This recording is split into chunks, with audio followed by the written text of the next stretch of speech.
A pessoa que tem medo de expor que ela precisa de ajuda, no fundo, que a gente reconhece como orgulho, é porque ela é insegura medo de ser julgada, medo de ser rejeitada por causa do problema que ela está precisando de ajuda. Olá, seja muito bem-vindo a esse podcast que existe para abençoar sua casa, sua família.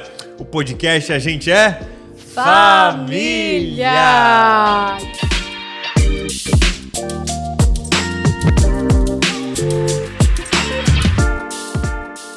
O episódio de hoje está muito especial porque é um dilema de muitos casamentos. É muito comum eu ouvir isso de homens e mulheres, tá? Como eu atendo mais mulheres, ouço isso muito das mulheres, que é o fato de que o cônjuge muitas vezes está precisando de ajuda, mas ele não procura ajuda. Nossa, gente, como isso é comum, como isso acontece. O cônjuge precisa se tratar emocionalmente, precisa de uma ajuda especial, espiritual, ou às vezes até um conselho financeiro, por exemplo. Mas a esposa, vamos falar aqui do lado das mulheres, enxerga isso, percebe, mas não tem como ela ajudar, porque ela é a esposa, então tem muita coisa que ele não vai ouvir, ou ela não tem autoridade para falar, mas no fim ele não procura ajuda e aí fica naquele impasse, o que eu faço? Sim, o que acontece é que há muitos sinais ali no casamento, né? Sinais de ansiedade, ou seja, de tristeza, há sinais de, às vezes, até depressivos, enfim. Há tantos sinais no casamento que você, cônjuge, consegue enxergar no outro, mas a pessoa não consegue te enxergar. E, às vezes, quando vocês tentaram conversar sobre o assunto, chegou talvez uma discussão, talvez uma polêmica, talvez a pessoa não gostou da forma que você abordou, porque ela não se enxerga daquela maneira. E aí o que acontece é que o cônjuge se sente, de alguma forma, impotente. Por quê? Por mais que aquilo esteja claro para você e não para outra pessoa, se a pessoa não assumir e não pedir ajuda, acaba que você fica numa situação de impotência, né? O que fazer numa situação dessa? Exatamente, gente, porque é comum isso, né? De você ficar querendo ajudar e não saber o que fazer. E o que a psicologia chama? A psicologia chama de resistência. Resistência é esse ato, muitas vezes inconsciente até, de por que é tão difícil o outro ir lá e pedir ajuda. Resistência é esse ato de algumas crenças de que problema não se expõe. Não, eu não posso expor os meus problemas. Eu não posso expor o que está acontecendo de ruim comigo. Isso pode envolver um pouco de orgulho, né? Sim, deve ter um orgulho aí por trás, mas todo orgulho, na verdade, tem a sua raiz como uma baixa autoestima. A pessoa que tem medo de expor que ela precisa de ajuda, no fundo, que a gente reconhece como um orgulho, é porque ela é insegura medo de ser julgada, medo de ser rejeitada por causa do problema que ela está precisando de ajuda. É interessante falar sobre essa resistência, que é tão comum a gente ver isso nos casamentos, pelo menos a gente recebe muito essa demanda nos gabinetes pastorais, e geralmente o que acontece para nós é que, por exemplo, a esposa, ela avisa a Daiane, diz assim, Daiane, fala para o pastor Tiago para ele procurar o fulano, procurar o marido dela. É verdade. Né? Não acontece direto? Muito. Ele está com essa situaçãozinha aqui, mas ele não dá o braço a torcer, ele não quer marcar atendimento, e do outro lado a mesma coisa. Mesma coisa. Eu acho que na situação dos homens é até mais comum isso do homem ser mais aquele que não dá o braço a torcer, que não vai buscar ajuda, que não vai marcar atendimento. Acho que numa proporção o homem é maior do que as mulheres, né? O homem é mais fechado, né, O homem é mais fechado. E a mulher tem essa facilidade mais de procurar ajuda. A gente está falando aqui no sentido psicológico, espiritual, na área do casamento, mas também serve para outras áreas. Por exemplo, a área médica, clínica.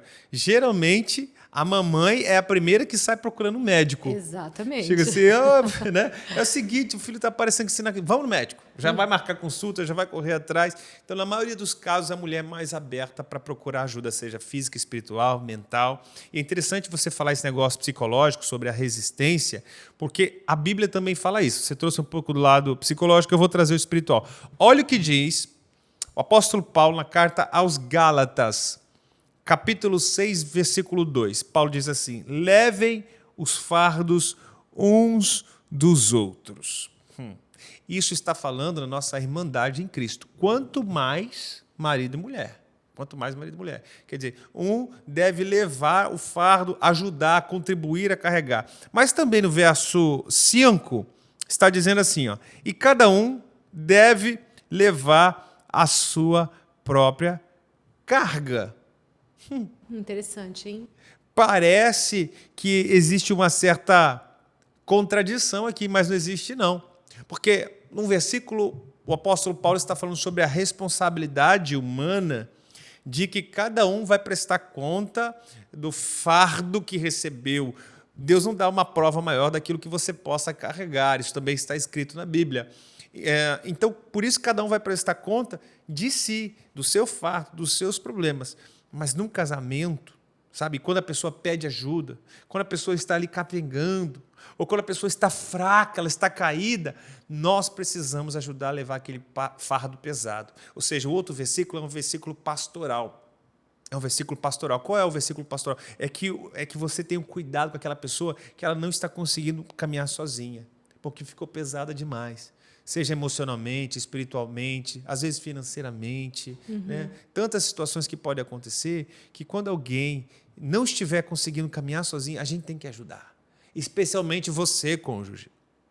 Se você está vendo que a pessoa está se batendo naquela área e não sai do lugar, tem que ajudar, não é isso, meu amor? É isso. E também tem esse outro lado do versículo que você citou, é que, de fato, esse cônjuge que precisa de ajuda, ele realmente tem a sua autorresponsabilidade, tem a sua parcela de responsabilidade muito grande, inclusive, Sim, de cuidar de si mesmo, né? De ter o seu próprio fardo. Então, eu preciso ajudar o Tiago em situações que eu percebo que ele tem ali uma dificuldade e, ao mesmo tempo, eu preciso ter paciência para que ele também tenha o tempo dele de processar como vencer essa dificuldade, como melhorar e como buscar ajuda para isso, porque aqui o ponto é buscar ajuda, né?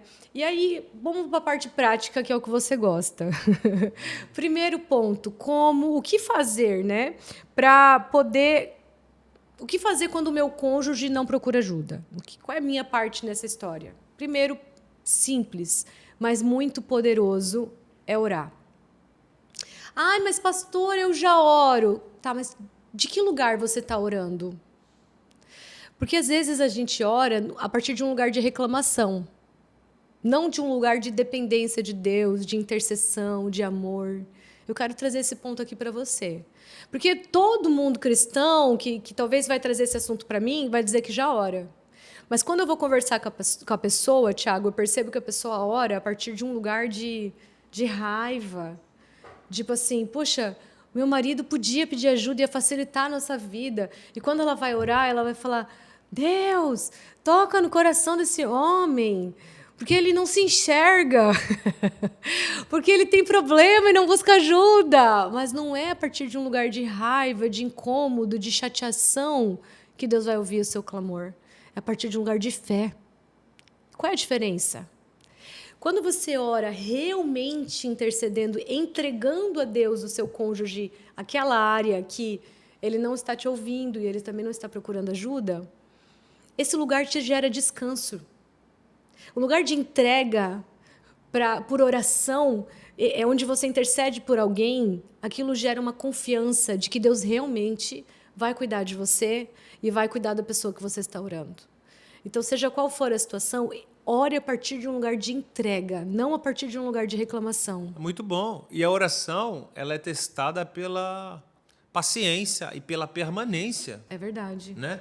Se você não persistir na oração até receber, a Bíblia diz assim, ó, batei, a porta se abrirá. Você tem que bater até a porta se abrir. Não é um dia, uma semana, um mês, um ano, quanto tempo for preciso, irmão. Exatamente. Né? Quem diz que a sua oração vai ser respondida em 24 horas? É isso. O que não cabe nas suas mãos, cabe nas mãos de Deus. Então, se não cabe nas suas mãos, deixa que Ele faça. Mas isso é, como o Tiago falou, uma insistência. É uma persistência, uma permanência. A Rebeca, ela vai me dizer assim, mãe, mas eu já orei, Deus não falou. E eu vou dizer exatamente para ela. Então você vai orar até Deus falar.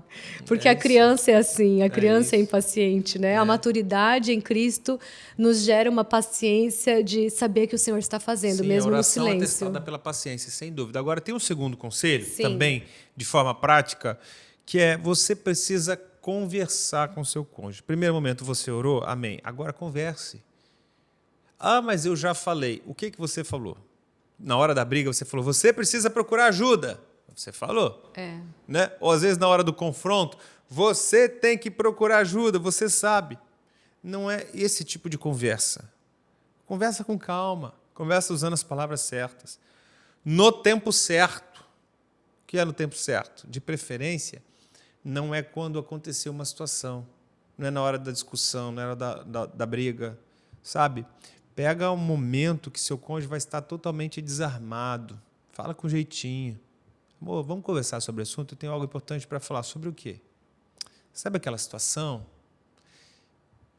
Que tal você tentar enxergar por um outro ponto de vista? Já pensou se você fosse por esse lado, por aquele lado? Quer dizer, desenvolve um diálogo de outras formas. Se você já falou e não obteve resultado, fale de um jeito diferente. Fale no tempo diferente. Fale no modo diferente. A conversa é fundamental nesse processo, né, meu amor? Nossa, Thiago, você é uma pessoa que valoriza muito a comunicação assertiva. Você é um cara que, em 15 anos de casada com você, você sempre me ensinou muito a ponderar muito melhor as minhas palavras, né? Antes de falar, pensar melhor, escolher melhor o vocabulário, porque cada palavra tem um peso. Tem. Né? Para mim, especialmente, cada palavra tem um valor. Então, se eu falo a palavra, é parecido para mim, mas não é exato, vai mudar o sentido do que eu quero trazer. Eu queria, amor, como seu exemplo, como homem, porque de fato os homens são mais fechados. Sim. De fato, os homens eles têm mais dificuldade de se abrir, de buscar ajuda, eles querem dar conta. Eu acho que o menino é muito ensinado a ter que dar conta como homem, bater no peito e encarar o mundo, né? E como homem, eu achei muito bom aquilo que você trouxe agora, de falar assim, olha, não fala na hora da briga, né? Isso é uma coisa muito importante, muita sabedoria da mulher, não falar na hora da briga, na hora que tá brabo, ou jogar na cara, né? Que você é um orgulhoso, por isso que você não busca ajuda, coisa do tipo, não vai mudar nada. Você teria mais dicas, assim, de como que a mulher poderia falar, ou o que ela poderia fazer, pensando assim, se fosse para acessar o seu coração, o que você acha que seria bom para um homem ouvir, de que forma falar? O que ouvindo você, eu estava pensando a mulher dizer assim, olha, é que eu me preocupo com você. Eu me preocupo com essa área. Você quer que eu faça alguma coisa? Você quer minha ajuda de alguma forma? Teria alguma dica nesse sentido? Eu penso assim, cada homem, devido à sua história, personalidade, ele vai reagir de uma forma diferente, independente de como você fale, natural. Mas a principal dica que eu posso dar às mulheres que estão me ouvindo agora é fale no momento em que seu marido está desarmado. Uhum. O que eu quero dizer com isso? Que você não deve falar no momento da crise, no momento que ele está assistindo um jogo, no momento que ele está pensando ou executando uma tarefa, ou preocupado com determinada coisa da vida, quando ele tem outros assuntos. Procure falar em momentos que vocês estão tranquilos. De repente, o horário de uma refeição, o horário que às vezes vocês estão no trânsito, ou se deslocando, fazendo uma pequena viagem. Procure o momento certo de falar e a sabedoria, as palavras, o tom, a palavra que você vai usar, né? Sem julgar, sem condenar. Os homens detestam ser julgados, condenados. Ele detesta que você saiba o que ele está pensando. Tipo, você chega assim, eu sei como você pensa, eu sei como você age. Não, você não está na minha cabeça para saber. Né? Só fala o que precisa ser falado. Olha, eu percebo, meu marido, eu percebo que tem essa área que a gente já chegou a conversar uma vez por isso, mas eu queria falar, que tal você pensar dessa outra forma? Que tal você conversar com fulano que entende sobre esse assunto, que é um especialista nessa área? né? Que tal você se mobilizar? Porque é importante demais a pessoa desejar receber ajuda. É isso. É importante demais a pessoa buscar essa ajuda. Né? Porque se vier de fora para dentro, se for uma coisa forçada, pode ser que o processo de transformação que você deseja não vai acontecer. E pode ser uma carta na manga jogada fora, né? Que nem a gente comentou antes no início, que às vezes uma mulher chega para mim, pede pro pastor Tiago falar com meu marido, alguma coisa assim. E você poderia, só que às vezes o homem não está aberto para receber ajuda, é uma carta jogada fora. Jamais. Porque daí no momento que ele iria te buscar de fato por estar aberto, ele não vai mais te buscar, porque ele já te ouviu. Esse é um princípio de atendimento pastoral que a gente aprende com Jesus, inclusive. Tá? Quando alguém chega no gabinete, quando a gente vai aconselhar alguém, a pergunta é: o que você quer que eu faça por você? Então você vê isso nas histórias de Jesus. Ele chega para o cego e diz: o cego, o que você quer que eu faça por você? É verdade. Né? É claro, eu quero ser curado. Maravilha, você quer ser curado? Então recebe a cura. Sabe? Esse é um princípio também dos atendimentos pastorais. Né? Então eu não posso chegar para o indivíduo e chegar: você é isso, você tem que mudar isso aqui. Não. Né? A gente prega para todo mundo as mudanças, o arrependimento necessário, tal, o Espírito toca, e de dentro para fora a pessoa vai dizer: realmente, eu preciso. Me ajuda com isso? Me ajuda com aquilo? Eu preciso disso aqui, eu preciso ser curado, eu preciso vencer isso, eu preciso melhorar naquilo. Tem que partir do indivíduo, o indivíduo tem que querer. Para que haja transformação, o indivíduo tem que querer. É verdade. Eu acho que um terceiro exemplo prático também é você, cônjuge, né, homem ou mulher, ser o exemplo do seu cônjuge em procurar ajuda. Então, vou pegar um exemplo aqui. Você acredita que o seu cônjuge precisa de terapia. Vamos colocar aqui um exemplo bem simples, prático, assim. Mas jamais ele vai procurar ajuda para terapia. Por que você não começa? Porque todos nós, de alguma forma, precisamos de uma ajuda emocional. Uma terapia não vai fazer mal para ninguém. Desde que seja um psicólogo cristão, com seus valores, com os mesmos princípios. Eu sempre aconselho nesse lugar, né? Para ele te dar um conselho alinhado com a palavra de Deus, para ele te direcionar dessa forma. Se ele precisa de terapia, por que você não começa? E aí, no seu relato, e com certeza nas suas mudanças, você vai ser o exemplo dele, ou dela, né, no caso.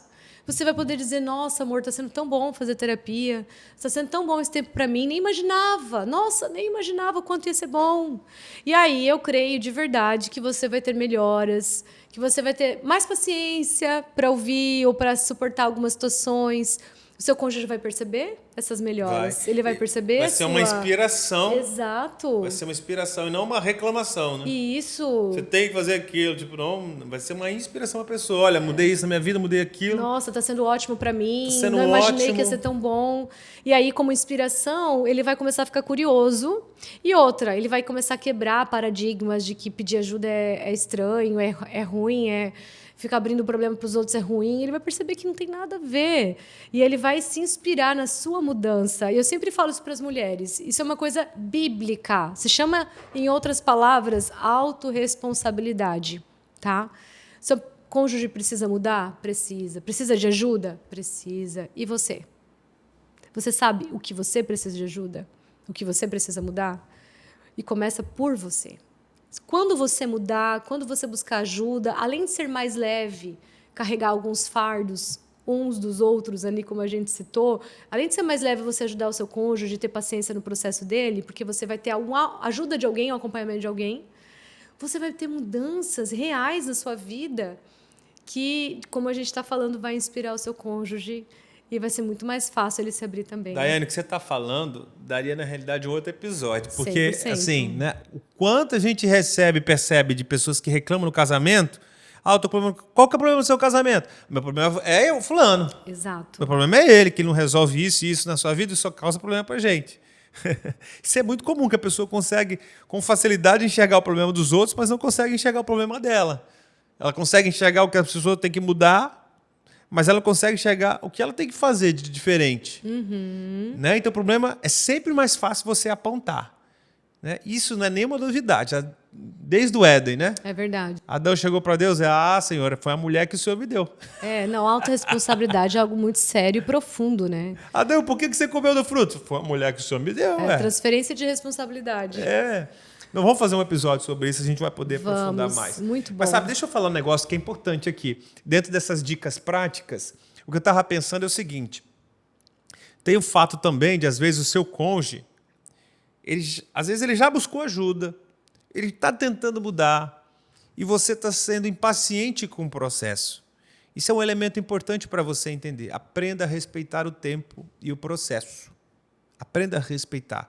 Se ele já começou, se ele já deu um primeiro passo, agora você precisa ser paciente, zeloso, zelosa, né? E aprender a respeitar que essa transformação não vem da noite para o dia. Se é algo realmente grave, intenso em vocês, se é algo da personalidade, se é algo que às vezes está entranhado na alma, precisa de uma terapia, está lá no subconsciente, precisa de tempo, meu filho. É tempo, vai com calma, vai com paciência, respeita o processo, sem queimar etapas, sem avançar. Não faz pressão, porque essa pressão vai ser pior. Não adianta, não adianta. Respeitar o tempo da pessoa é sensacional, até porque enquanto eu quero deixar mais um conselho aqui para você, enquanto você está respeitando o tempo do outro, cuida de você. Cuida de você. O outro precisa, vamos pegar um exemplo aqui, o outro precisa melhorar a alimentação, o exercício. Cuida da sua alimentação, do seu exercício, não abre mão. E, sabe, uma hora o outro vai ser tocado, o outro vai talvez se incomodar com aquilo enquanto você está orando, você está olhando para você, está cuidando das suas partes para melhorar também. De repente, aquilo vai acabar afetando o outro. Casamento é para sempre, não tenha pressa.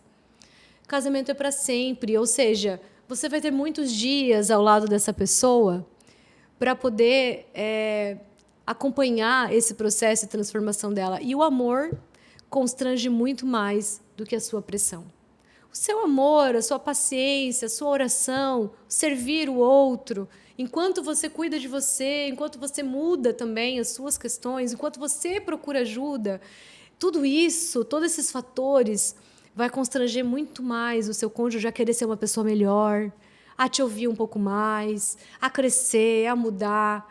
E você vai percebendo essas mudanças, o melhor diálogo, melhor comunicação, sabe? Você vai percebendo essa conexão aumentando. Casamento é parceria, não salvação. Ou seja, não é você que salva o seu cônjuge, é Jesus. Às vezes a gente entra no casamento sabendo já dos defeitos, depois começa a incomodar e a gente quer ficar transformando o outro. Calma. Seu papel não é transformar o seu cônjuge ou salvar o seu cônjuge. Seu papel é apoiar, seu papel é edificar, seu papel é construir, talvez junto com ele, uma vida, os seus sonhos, uma família, edificar seu lar. Mas tire de você essa necessidade, às vezes, de querer salvar o seu cônjuge. Então, aproveite o tempo que vocês estão juntos, a vida passa muito rápido. Que maravilha, hein? Como é bom a gente poder conversar de assuntos assim que são maduros e poder edificar a sua vida com isso. Tá bom? Verdade. Se você ficou aqui até agora, até o final desse episódio, quero saber se você já deixou seu like, se você já está inscrito no canal. Você sabe que essas coisas ajudam a gente a avançar e crescer no canal, mas também ajuda você a receber esse tipo de conteúdo. Conteúdo que vai edificar, que vai abençoar a sua vida. Não só besterol que tem na internet, que é o que mais tem hoje em dia, né? Meu Deus do céu. Besterol, entretenimento, tal. De vez em quando é legal dar uma risada, é bom, mas usa também essa ferramenta aqui, YouTube, esse podcast também, para poder abençoar a sua vida e abençoar as famílias. É isso, meu amor? É isso, Thiago. Ficamos por aqui, então. Que esse episódio possa ter abençoado a sua vida. E se você conhece pessoas que gostariam de ouvir esse conteúdo, que possam encorajar, incentivar cônjuges, casamentos, a terem aí algumas dicas práticas e ter paciência no processo do outro, encaminha, compartilha esse episódio e também curte e se inscreva nesse canal para que você possa estar por dentro de tudo que nós estamos promovendo aqui para abençoar a sua casa, sua família e os seus filhos. É isso, gente. Um beijo, até o próximo episódio. Até mais. Tchau, tchau.